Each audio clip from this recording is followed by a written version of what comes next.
이 도표가 제가 보는 일의 전모입니다. 일은 이 안에 다 포섭이 된다. 이 X축인데요. X축은 시간. 그러니까 아주 일상적인 얘기를 시간이라고 얘기하는 거. 근데 구조론에서 보면 탐색하는 바로는 시간은 없죠. 원래 시간은 존재하는 게 아니에요. 우리가 부르는 겁니다. 그래서 부르는 겁니다. 존재하는 건 공간밖에 없죠. 우리가 시간 약속을 한다. 오늘 7시부터 7시 이후에 한 3시간 우리가 모이자 그러면 실제적으로 우리가 하는 행동은 이 자리에 7시까지 이 공간에 우리가 있는 거죠. 내가 이 공간에 있는 겁니다. 이 공간에서 일정 기간 있는 겁니다. 그것이 시간 약속의 의미인데 이 시간을 그렇게 쓰기 때문에 실제는 이 시간은 공간을 사용하는 도구죠. 공간을 사용하는 도구입니다. 돈이 있어요. 여기 Y축입니다. 돈이 있게 되는 서열이 있었죠. 등등이 있습니다. 돈이 있게 되는 나온 것들은 대표적인 건 서열이 있고 이거는 Y축인데 집단이 부여하는 것입니다. 이것은 집단의 존재를 의미하고요. 이게 집단이 부여하는 겁니다. 돈이라는 게 대표적으로 집단이 부여하는 건데 아까 우리 휘발유 반값 왜 휘발유 반값이 밀어볼 만한가? 오늘 한번 탈색해보겠습니다. 휘발유 반값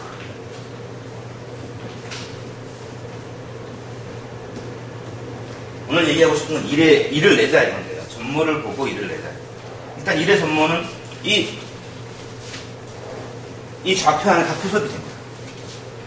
일의 전모는 이 좌표 안에 다 포섭이 됩니다. 크게 4가지 종류의 일이 나옵니다. 이 좌표 안에서. 이쪽은 돈도 많고요. 시간도 많은 겁니다. 이쪽은 돈은 없고요. 시간은 많은 겁니다. 시간은 많은 겁니다. 이쪽은 돈은 많은데요. 이쪽은 시간이 부족합니다. 이쪽은 아예 탐사보면인데 이쪽은 돈도 없습니다. 시간도 없습니다. 이쪽이 정글 같은 지대죠. 정글과 같다. 왜 일을 내지 못하는가? 왜 일을 내지 못하는가?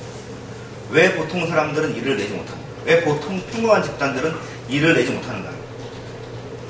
이 지역을 통과할 수 없기 때문입니다. 대부분 이 지역에서 끝장이 납니다. 그냥 끝이 납니다. 그렇기 때문에 이 지역을 통과하기 못하기 때문에 일을 내지 못합니다. 자, 보게 되면요. 이쪽은 돈도 많고 시간도 많은 지역입니다. 그런데 이 돈도 많고 시간도 많은 지역으로 한 번에 가지 못합니다. 예외가 있죠. 그 돈과 시간을 한 번에 상속받은 사람들만 여기서 있을 수 있습니다. 아무것도 안 했는데 태어나 보니까 돈도 많고 시간도 많아요. 돈도 엄청나게 많고 시간도 많습니다. 그럼 별 고민 없죠. 여기에 있을 수 있고. 그러나 실제 그냥 돈과 시간을 내려받은 쪽에서는요. 일을 내는 능력이 검증되지 않습니다. 그냥 이 돈과 시간을 부여받았다 이것만 가지고 일을 내는 능력이 검증되지 않습니다. 이 4가지 영역을 돌아다닐 수 있어야 됩니다. 한 영역에 갇혀 있는 게 아니고요. 이 영역을 돌 수 있어야 됩니다.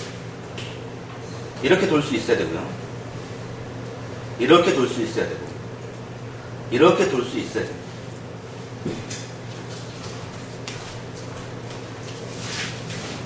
자, 여기는 돈은 없지만 시간은 많은 지역입니다. 돈은 없지만 시간은 많은 지역. 여기 이 지역의 일들은요, 사람들이 많이 있는 지역이에요.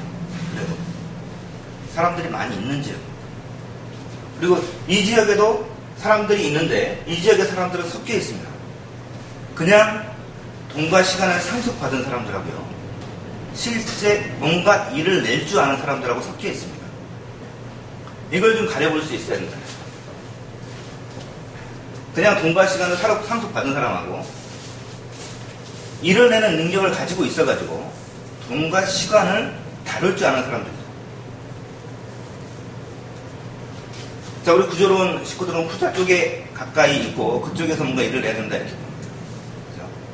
여기 돈은 없지만 시간이 많은 지역에는 사람들이 꽤 많이 있어요. 사람들이 여기 많이 있습니다. 이 돈도 없고 시간도 없는 지역에 가장 많은 사람들이 있습니다. 실제 자본주의 우리 사회에서 보면 가장 많은 사람들이 여기에 있습니다. 가장 많은 사람들이 여기서 여기로 왔다 갔다 하는 거죠.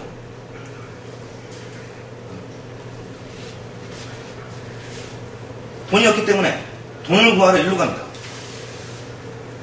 돈을 구하러 이쪽으로 바로 가거나 이쪽으로 바로 가지 못해요. 돈을 구하러 이쪽으로 갑니다. 이쪽 가는 거 우리가 흔히 취직이나 창업 이렇게 봅니다. 요즘은 창직 이렇게 봅니다. 자영업, 개업 이렇게 볼 수 있습니다. 여기서 일을 벌려서 준비 없이 그냥 이쪽으로 밀려가게 되면요. 돈도 없고 시간도 없는 이 영역에서 마릅니다. 지칩니다. 그래서 거의 죽음에 이르러서 다시 이쪽으로 못 올라가요. 이쪽으로 올라가려면 여기 있는 사람들이 해결하지 못하는 것을 해결할 수 있는 능력이 있어야 됩니다. 전문가들의 영역입니다. 일반 직장인들. 이쪽은 저는 따로 이름이 없기 때문에 자유인 혹은 투자자, 우리 현장에서 보면 투자자 이런 사람들이 돈도 많고 시간도 많은 지역에 있다가요. 가지고 있다가 이 지역을 순식간에 통과합니다. 이게 비법입니다. 여기서 머무는 사람들은요. 이 네 가지 영역에 대한 이해를 하고 있다가 이 지역을 통과해야 되는 사업들은 못하죠. 보통 사람들은 못합니다. 그런 사업들을 못하기 때문에 그런 사업의 목록들을 가지고 있다가 때를 맞춰서 한순간에 이 지역을 통과하는 겁니다. 순식간에. 그래서 이 지역에 다시 오는 거예요. 그게 실제 일을 내는 방법입니다. 일을 내자. 자, 우리가 돈에 대해서 따로 볼 필요가 있다. 그러니까 Y축의 시간축은 이 시간에 대해서 그 시간축인 X축인 시간도 따로 볼 필요가 있다. 이건 공간이다. 공간을 사용하는 법이다. 이것은 돈은요 서열이고 서열은 우리 조금 선택권 이렇게 말씀하셨는데 집단의 결정권을 사용하는 능력입니다. 집단의 결정권.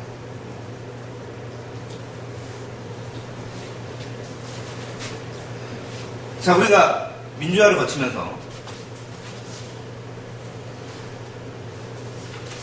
우리에게 주어져 있는 게 지금 경제민주화 일어나는데 경제민주화는 무슨 말인지 정확히 모르겠고 지금 순서로 보면 소비의 민주화가 돼야 됩니다. 소비민주화. 소비권 자체가 확보돼야 돼요. 소비권. 지난번에도 한번 말씀드렸지만 혁신하면요. 정보혁신, 자동화 혁신 이렇게 하게 되면 일자리는 급속도로 감소합니다. 일자리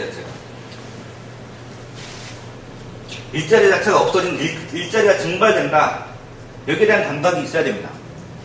우리가 혁신해서 기술 혁신하고 그 다음에 창의해서 일을 발전시켜서 현장을 바꾸면 현장을 진보시키면요. 현장을 진화시키면 일의 현장을 진화시키는 만큼 일자리가 증발해버립니다. 우리가 지금 보고 있는 거죠. 곡괭이로 하던 일을 굴삭기로 하게 되면요. 하루 50명 이상의 일자리가 날아가버립니다. 경우에 따라서 100명, 200명의 일자리가 굴삭기 하나가 날려버립니다. 그냥 일자리 날아가버려요. 똑같죠? 이건 되게 쉽죠? 삽으로 하던 일을 불도저가 한다. 그러면 일자리가 날아가는 게 보이죠? 지난번에도 말씀드렸지만 엑셀이나 이런 거 있죠? 엑셀 등으로 대표되는 문서통합 서비스, 문서 통합하는 그런 서비스, 기술 혁신되고 있는 거. 이런 서비스가 제공되면요. 불도저가 현장에 투입되는 거하고 똑같은 효과가 있습니다. 굴삭기가 현장에 투입되는 거랑 똑같은 효과가 있습니다. 사무관리직 일자리가 순식간에 증발합니다. 이미 순식간에 증발해 버렸어요. 지금 일어나고 있는 우리나라 같이 정보와 적극적으로 추진하는 나라들은 이미 상호간의 일자리가 완전히 증발한 상태입니다. 그러니까 일반 기업에서는 그런 일자리가 없죠. 공기업, 대기업, 공무원, 일반 사무직군으로 사람들이 몰리는 이유가 뭐겠습니까?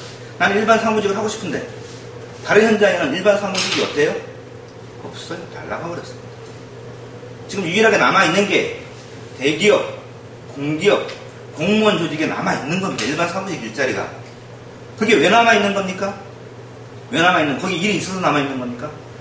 아니요. 그 공무원, 그 기존의 공무원, 공기업, 대기업에 있는 세력들이 사람들이 남겨놓고 있는 거예요. 그냥 어거지로 남겨놓고 있는 겁니다. 유효기간이 얼마 안 남았죠. 길면 2, 30년 정도 자리가 유지될까 말까 하는 일자리입니다. 그쪽의 일자리가 남아있으니까 그쪽에 대거 사람들이 몰리고 있는 거죠. 막 몰리고 있는 거죠. 따로 준비된 건 없고 난 일반 사무직은 하고 싶고 장기적으로 일반 사무 할 수 있는 곳은 그쪽밖에 없고 하니까 그쪽으로 사람들이 몰리고 있는 거죠. 자, 여러 후보들이 뭐 집권하겠다는 후보들이 일자리를 만들겠다 막 그러고 있습니다. 근데 일자리 증발에 대한 감각이 없으면 일자리 절대 못 만듭니다.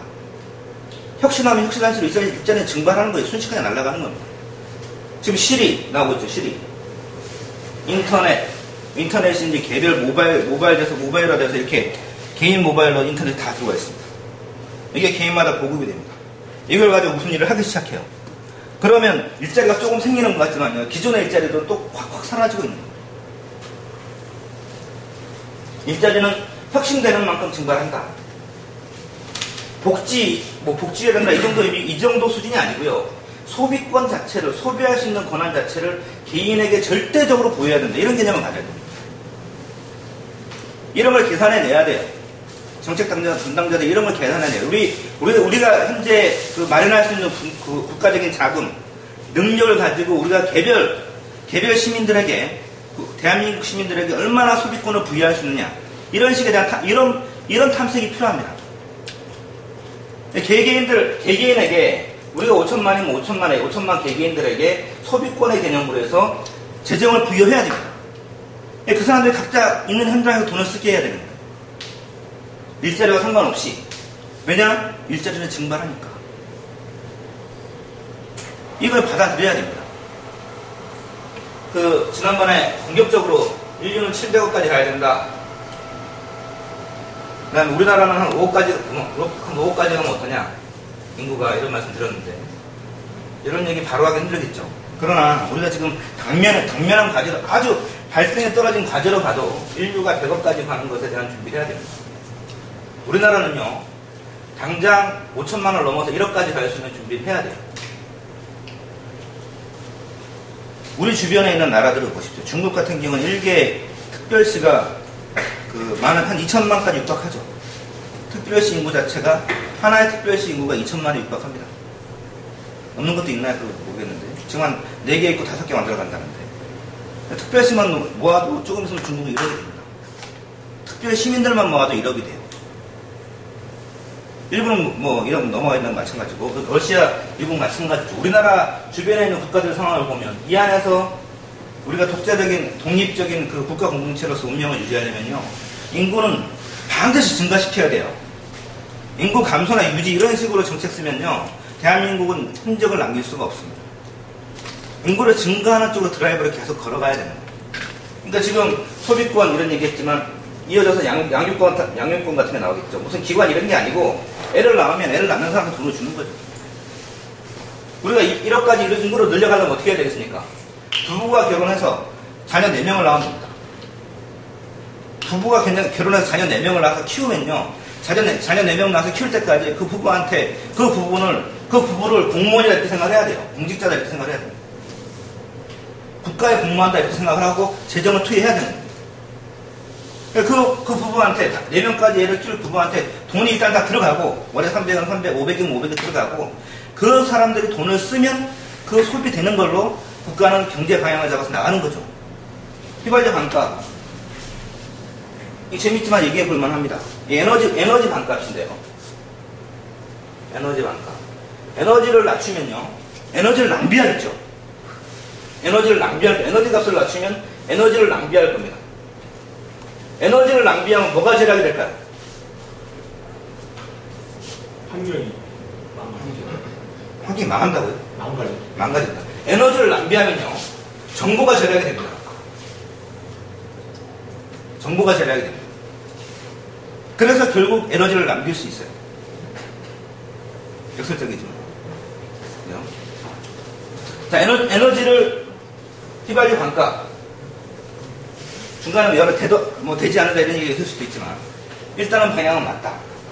이 소비를, 개개인들은, 이게 휘발유 반값 하면 개인들한테 휘발유 소비할 수 있는 권리를 2배로 주는 셈이죠. 2배로 증장시키는 셈이고. 각각의 개인들이 여러 가지 형태로 휘발유를, 그 에너지를 소비하겠죠. 에너지 소비하겠죠. 여기서 뭘로 승부가 나겠습니까? 소비의 수준으로 승부가 난다. 소비의 수준이 국가의 운영을 가른다. 이명박 집단이 국가재정을 5년 동안 소비했습니다. 어떻게 결과가 나왔나요? 온 바닥이 삽질공황이 됐죠. 자, 우리는 지금 현재 대한민국 우리나라의 5천만 시민들의 소비 수준을 믿고, 소비 수준에 기대가지고, 소비 수준이 인류 다른 국가들보다 월등하다, 이걸 좀 믿을 필요가 있어요. 그래야 개인들한테 돈이 가는 것에 대해서 자신감을 가질 수 있는 겁니다.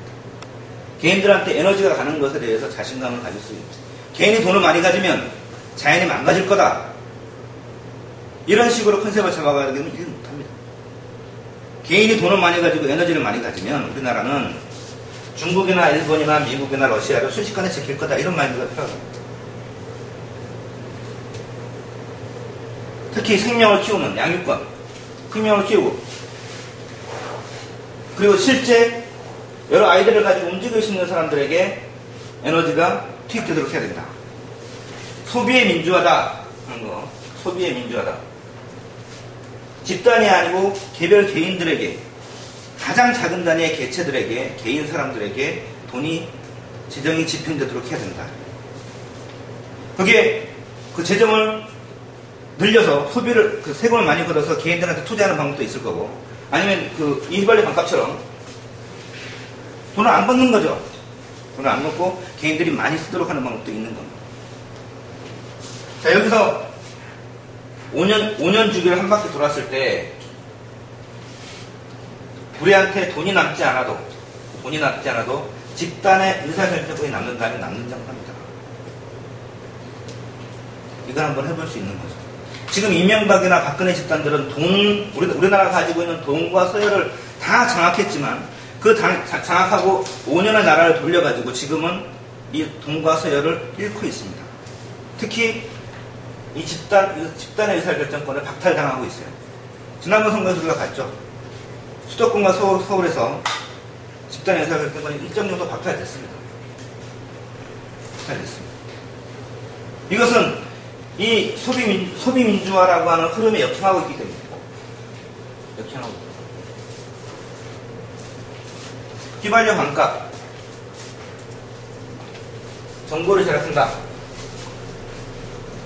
엄밀하게 말하면 정보를 가지고 의사결정하는 시간을 절약하는 겁니다. 시간이 절약되는 거죠. 최적의 정보를 실을 수 있는 길이 열리는 겁니다. 지금 인류는 국가 단위의 의사결정 집단을 찾고 있는 중인 겁니다. 지금 이 정보화 시대를 이끌어갈 수 있는, 정보화 시대, 이 기술 혁신의 시대, 일자리 증발의 시대를 이끌어갈 수 있는, 일자리는 다 증발했는데, 없어지고 있는데, 일해라. 취업해라. 말도 안 되죠. 공무원 취업하는데도 50대 1, 100대 1, 1000대 1 넘어가는데, 지금 일해라, 일자리 찾아라, 열심히 일하면 일자리가 주어질 것이다. 다 뻥입니다, 이거. 말도 안 돼요. 개인들의 소비권을 철저하게 인정해야 됩니다. 철저하게 인정하고 개인들에게 소비할 수 있는 권한이 대폭 부여해야 돼요. 강화돼야 됩니다. 그쪽으로 길을 열어가야 됩니다. 지금 인류가 70억에서 이렇게 막혀가지고 정신 못 차리고 있는 것은 유럽이나 미국이 너무 소박하게 지금 시간을 낭비하고 있는 거예요. 자신들이 가지고 있는 권한, 결정권, 인류 전체에서 자기들이 행사할 수 있는 이 의사결정권, 집단의 의사결정권에 너무 매달리고 있는 거예요. 그래서 시간을 결정적으로 낭비하고 있는 거예요. 그래서 그 기회가 다른 집단들에게 지금 오고 있는 거예요. 오고 있는 겁니다. 미국과 유럽이 이 문제를 해결하지 못하기 때문에 러시아한테도 기대해보고 중국한테도 기대를 해보는 겁니다. 일본이 뻘짓을 해도 일본한테 기대를 해보는 거예요. 일본한테 무슨 아이디어가 있지 않나? 다음 시대에 대한 아이디어가 있지 않나라는 기대를 해보는 것이죠. 그러나 방향은 분명히 정해져 있다. 이를 낼 수 있어야 된다.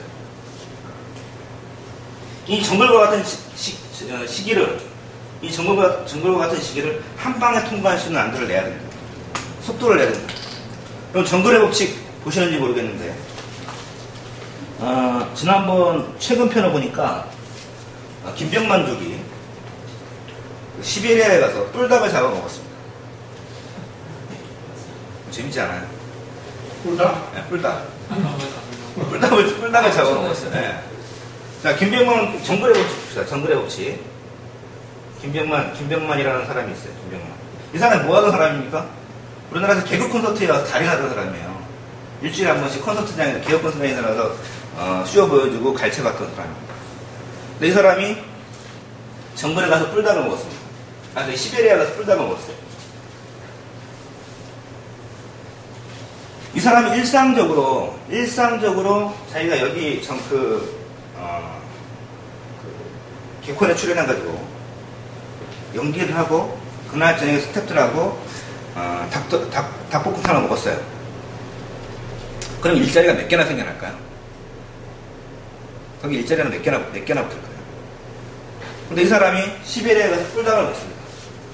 그럼 일자리가 또 몇 개나 생겨날까요? 어느 쪽에 더 일자리가 많이 생겨날까요? 시베리아 뿔닭이었죠. 그 사람은 시베리아 뿔닭 진짜 간신히 죽 한 그릇 먹었지만 이 사람이 시베리아 뿔닭을 먹는 동안 비행기 투입되죠. 스텝 투입되죠. 그에 따른 인력도 투입되죠. 그리고 그 콘텐츠가 돌면서 또 여러 가지 사건들을 만들고 이렇게 강도에까지 투입이 되죠.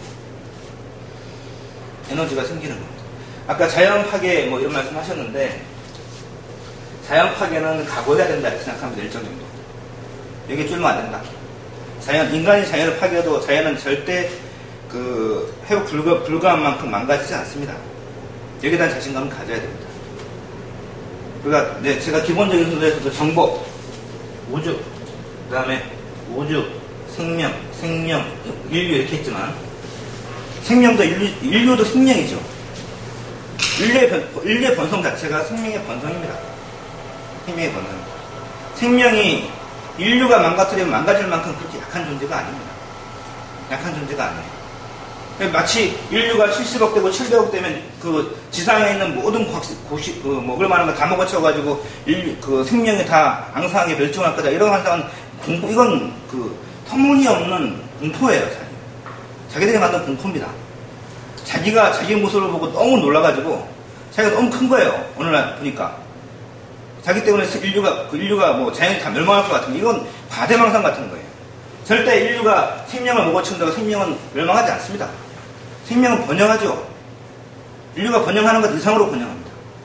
단 그 번영하는 길에 대한 조율은 필요하겠죠. 어떤 게 정말 생명의 번영인지에 대한 조율은 필요할 겁니다. 그런 과정은 필요할 겁니다.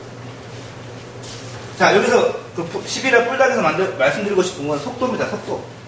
그러니까 우리가 예전보다 여러 가지 방법으로 기술 혁신을 통해서 여러 가지 식량들을 많이 만들어내는 양적 증가도 있습니다. 식량이 70억이 먹고 살 만큼 식량을 지금 현재 많이 생산하고 있어요. 부족하지만. 양적으로 팽창하는 것도 있지만, 속도의 증가도 있다. 에너지가 투입되면 속도가 증가합니다. 이걸 좀 같이 볼 필요가 있다는 거죠. 에너지가 투입되면 식량의 양도 늘릴 수 있지만, 속도도 증가시킬 수 있습니다. 원래 시베리아 뿔닭은요, 거기서 살다가 김병만한테 안 잡혔으면 다른 동물한테 잡히거나 그렇지 않았으면 살면서 더 여러 가지 곡식을 먹어치우고 자기가 썩어서 다시 풀을 거쳐서 이렇게 되겠죠. 근데 김병만이 뜨는 순간 김병만한테 바로 잡히고 우리나라로 와서 김병만을 소화시켜서 뭐 어디에 붙이면 우리나라에서 또 뭐가 나는 겁니다. 전혀 다른 생태계 흐름이 생기는 거죠. 엄청난 속도가 부여되는 겁니다. 에너지가 투입되면. 그래서 정보가 제약된다 이런 것은 개인의 소비권, 어떤 방식이든 개인한테 뺏어오던 소비권을 뺏지 않는 방식이든 아니면 여러 가지 명분을 걸어서 양육권이든 뭐든 명분을 걸어서 개인한테 그 재정을 투여하는 방식이든 할 수 있는 방식을 다해서 개인의 소비권을 확보해야 된다. 개인의 소비권을 증가시키면 분명히 기회는 온다 이거죠. 어디서 터질지 모르지만 분명히 기회는 온다. 그래서 우리 인구정책도 기본적으로는 1억까지 늘려가는 방향으로 인구정책을 잡아야 됩니다. 그리고 그 양육에 대한 양육에 나서는 부모들이 있으면 그 부모한테 적극적으로 재정 투입을 해야 된다. 이런 방식으로 인구를 증가시키고 일자리가 증발되고 있다는 걸 명심해야 돼요. 일자리가 터무니없이 증발되고 있기 때문에 일자리를 과감하게 만들어야 돼요. 과감하게. 그냥 과감하게 만들어야 돼요. 일자리는. 돈이 되는 만큼 일자리를 만드는 겁니다. 그냥 만들어서 밀어붙여야 되는 거예요.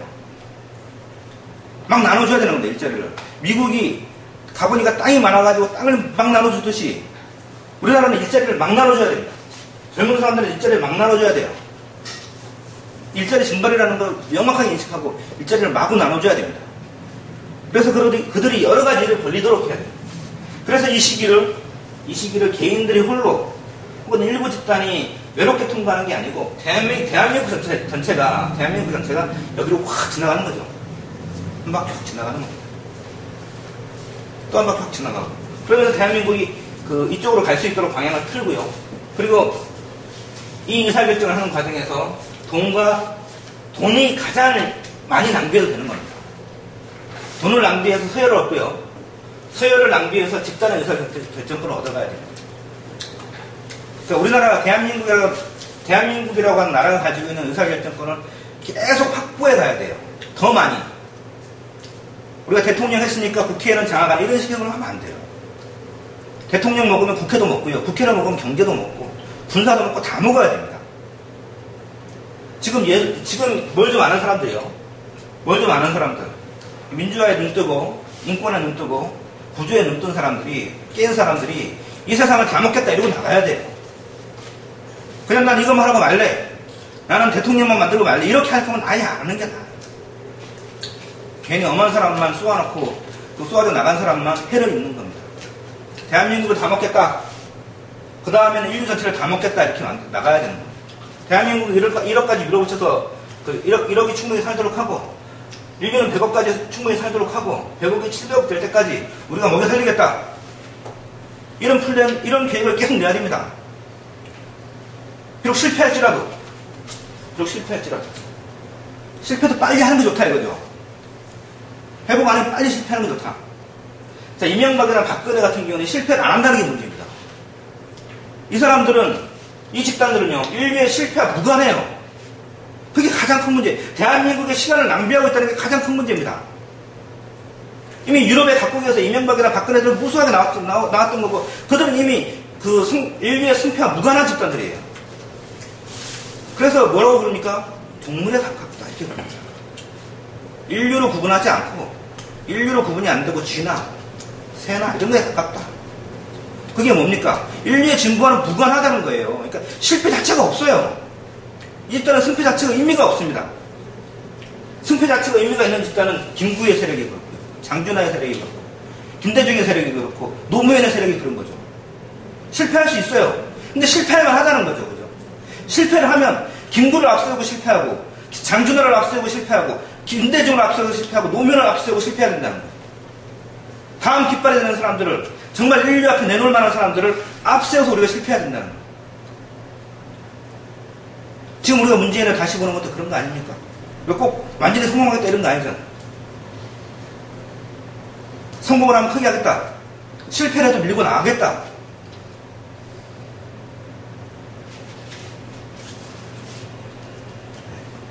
휘발유 반값 한번 밀어붙여볼 만하다. 이 말씀이었습니다.